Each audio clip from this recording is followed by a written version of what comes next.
Hello friends, welcome to a daily routine and guys we are ready to start our day. And guys આજે છે શીતળા સાતમ. Actually અમે બધું માનીએ છીએ, but પપ્પાનું માનવું એવું છે કે ઠંડુ ના ખાવું જોઈએ, અને અમે પપ્પાની વાતો અવોઇડ નથી કરતા. એટલે અમે વિચાર્યું કે why not father daughter date કરવા જઈએ.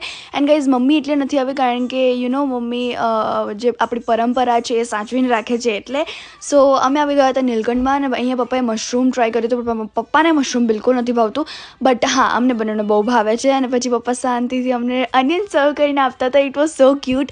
એન્ડ દેન અમે ઓર્ડર કર્યું હતું પનીર તુફાની. અને ગાઈઝ મને અને પપ્પાને અને પૂર્વાને બહુ જ ભાવે છે પનીરની સબ્જી. અને પૂર્વાને જે મેઇન વસ્તુ ભાવે છે, જે પીસ પુલાવ, એ પૂર્વ બહુ મિસ કરતી હતી, તો એણે પીસ પુલાવ ખાધો. જમી લીધું? હા, જમી લીધું ને. મજા આવી? હા. લાવો એવડો સોલ્જરી કેટલા આપવાના સોલ્જરી એ કહેવાય ને, મેં બધા જોવે છે. અને ગાઈઝ પપ્પાએ બહુ જ મસ્તી કરાવી, ને આ હતો અમારો 2024 નો સૌથી બેસ્ટ ડે. તો મળીએ એક નવા દિવસ અને નવી શરૂઆત સાથે. ત્યાં સુધી જય અંબે.